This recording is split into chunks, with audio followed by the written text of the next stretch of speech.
In Philadelphia, firefighter Cooper is taking his daughter Riley to a concert as a reward for her good grades. Outside the venue, they join a crowd of teenage girls to watch the singer Lady Raven get off her bus. Then they get in line at the entrance and Cooper notices some cops around. Once inside, he also notices there are officers all over the place. Cooper tries to be a good dad, recording Riley when she joins a dancing group and buying her some snacks. He gets her to talk and learns that at school Riley is always being excluded by the other girls. As they walk around, Cooper notices more cops and extra security cameras. Eventually they get to their seats and get to hear the opening band while Cooper sees that the cops are in that area too. The concert starts and Cooper has to cover his ears to deal with all the screaming. After a few songs, he tells Riley he's going to relieve himself. However, once he's in the bathroom, he actually uses his phone to check on a security camera. It turns out Cooper is a serial killer and he's checking on his latest victim Spencer, who has been trapped in Cooper's secret house. Then Cooper washes his hands and hallucinates his mother is standing there. As more police vehicles surround the venue, Cooper leaves the bathroom and is blocked by Jodi's mom. She explains teenagers are weird sometimes and promises her daughter will start including Riley in activity soon. Cooper returns to his seat just in time to hear Raven talk about her missing father and how she learned to move on. She asks her fans to use their phones' flashlights and the place lights up while she plays the piano. At that moment Cooper notices the cops taking a man away from the crowd. There also are officers in line behind him. During the intermission, Cooper and Riley go to buy a t-shirt, but there aren't any in her size. The seller Jamie promises there are more coming, and Cooper uses the chance to ask about the cops. Jamie says it's supposed to secret, but shares it anyway. The police has learned that the serial killer known as the Butcher would be at the concert, so they came to find him. Every person that leaves is being checked and all the exits except for the backstage are being watched. Cooper laughs awkwardly because he's the Butcher. Afterward, he drags Riley through the venue while pretending he wants a snack, when actually he's checking the exits and confirming that they are all blocked by cops. Cooper notices a drunk woman standing by the stairs and suddenly gives her a push to make her fall. The cops at the entrance run to check on her and Cooper tries to leave, only to discover even more officers outside. With no choice, he goes back to the concert with Riley. Lady Raven announces there's a special guest and the ground opens for a platform to raise with another singer. Cooper stares at the open hatch and tells Riley it would be fun to get in there to see where it takes them. But Riley calls him out on his weird behavior. He has to stay not to be suspicious and he stares at the hatch close with frustration. Then Cooper goes back to the t-shirt stand and finds Jamie on his way to the supply room, so he comes along. He notices Jamie using a keycard to access the room, so when they are inside, he pretends to help him move the boxes to steal it. The topic of the Butcher comes up and Jamie admits he's been obsessively following the case. He even has some pictures of the victims chopped up in his phone. All the employees got special training for today and even password to identify them, which is Hamilton. After finally getting the t-shirt, Cooper sneaks in the employees' break room with Jamie's keycard. The cops are there going over the information they have and they agree that if they find the Butcher, they must take him away from civilians. Cooper hangs Jamie's card on his jacket to pretend to be an employee and goes through the group to reach the snack table so he can hear them better. Nearby there's a picture of his latest crime scene. When a cop asks for sugar, Cooper quickly finds it to look friendly and cooperative. On his way out, Cooper steals a radio from a police bag in the quarter. Cooper steals a radio from a police bag by Jodi's mom again, and she gets angry when he tries to ignore her. Their argument gets the attention of two cops, but they are interrupted when they hear a man scream. The two officers rush to the entrance, where other cops are arresting the man. This time Cooper also notices Josephine among them. Back on his seat, Cooper discreetly puts on an earbud and listens to the police radio, learning they've already confirmed that the man they arrested was the wrong guy. He was just a thief. That panicked because he thought the cops were there for him. As some officers walk among the seats to arrest another guy, Cooper listens to the descriptions of the men they must look for. One includes a white male in his 30s, with an animal tattoo on his right arm, which describes him luckily. He finds a bracelet on a girl's bag and puts it on to cover the tattoo. After checking the venue's map on the phone, he tells Riley that he forgot his credit card at the t-shirt stand and leaves again. On the radio he hears that the FBI is setting up tents around the building and barricades on the main streets. Cooper considers pulling the fire alarm, but he notices there's a security camera watching him. He also hears Josephine guessing that he would try the alarm trick. Instead, he sneaks into the burger stand and messes with the fryer. Once he's gone, a worker checks on the fries and finds 2 bottles floating in the hot oil. The bottles suddenly explode and the clients scream and panic, getting the cops' attention. While everyone is distracted, Cooper steals an apron and puts it on. As he goes to the roof, there are cops there too. so Cooper tells them he needed some air after the incident in the kitchen. The officers confirm his story on the radio, but still ask for the code, so Cooper says Hamilton's still unsure. The cops also ask for his card. Luckily Cooper finds a wallet in the apron's pocket and a venue card that gets them off his back. Before leaving he asks about Josephine. The cops explain she's a profiler who caught many serial murderers in the past. When he returns downstairs, Cooper sees the worker with severe burns and the hallucination of his mother standing next to her afterward. Cooper finds Riley, who is worried about his behavior.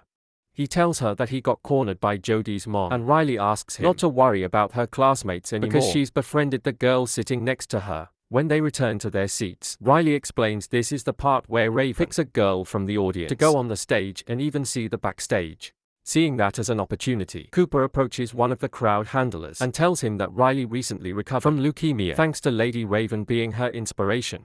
The cops are getting closer to Cooper's spot, but luckily his plan works and Riley is chosen to go on stage. They both get backstage passes, and the handler talks to a cop to let them pass. Riley is very nervous, but she still goes in when Raven calls for her, and Cooper tries to enjoy his daughter's happiness while ignoring all the cops near him. In the crowd, Jodie and her mom are furious to see Riley on the stage. After the song is over, Cooper notices a girl collapsing and picks her up, asking the workers for a place for her to rest. He's taken backstage right before Josephine can see him.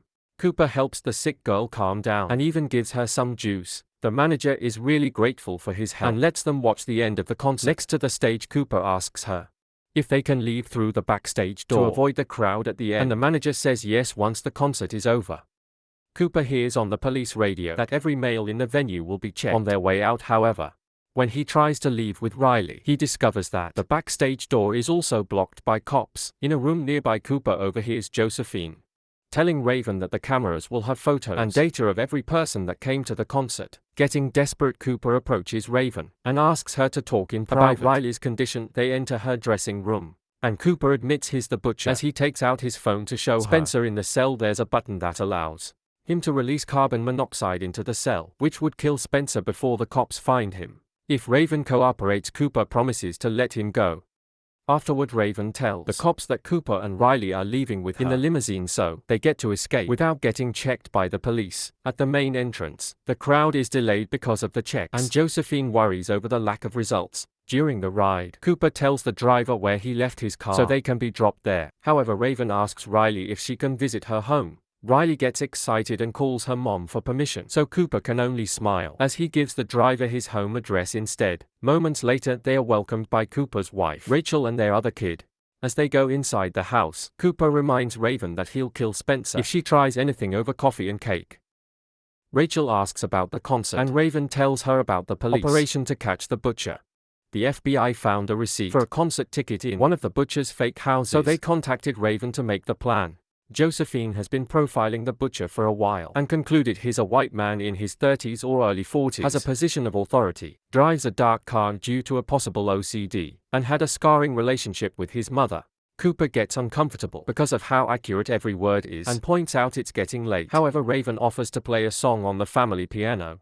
She makes Riley sit next to her and uses the chance to steal her phone. After the song is over, Raven says they should take a selfie, but Riley can't find her phone, so Raven tells her to use Cooper's as she takes it from his hands. After they take the picture, Raven asks for the bathroom and rushes in there with the phone, locking the door behind her.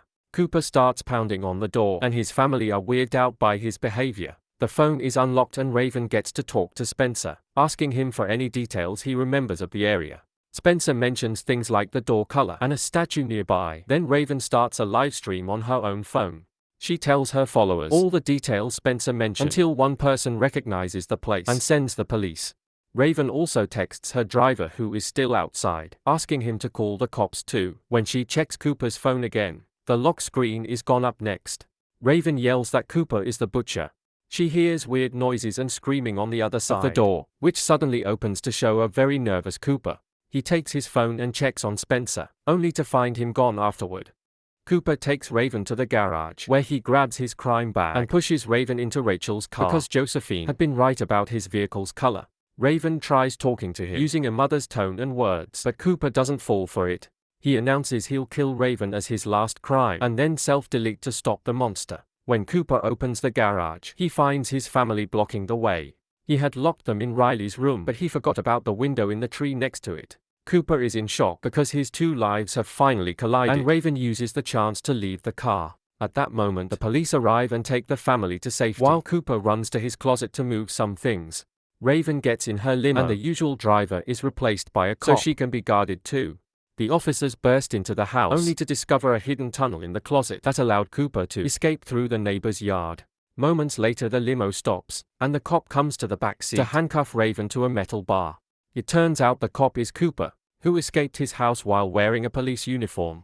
Then he keeps on driving, while announcing he'll take Raven to one of his secret houses to kill her, an urge he said since he saw her on the stage. When the limo stops at a red light, Raven opens the window and tells people to call the police. A crowd gathers around the car and don't let it advance. While Cooper notices his wife left some clothes in the car, Raven keeps struggling with her handcuffs until the manages to rip the bar off. She rushes out of the limo as the police arrive, causing the crowd to step back. In panic, the officers open fire and destroy the limo. But when they check inside, they find it empty. Cooper has escaped by putting on a hoodie and mingling in the crowd. Afterward, Raven is taken to one of the crime houses, where she thanks her fan for the help and checks on a rescued Spencer. Meanwhile, Rachel returns to her house after dropping the kids at her sister's. Josephine thinks she should be hiding too, but Rachel wants to be here. After assigning some cops outside, Josephine leaves Rachel, watches the video they found on the security cameras of Spencer's kidnapping, and makes some tea. Suddenly, she's startled by Cooper, who is sneaked in unnoticed. Cooper thinks his wife set him up, so Rachel has to admit it.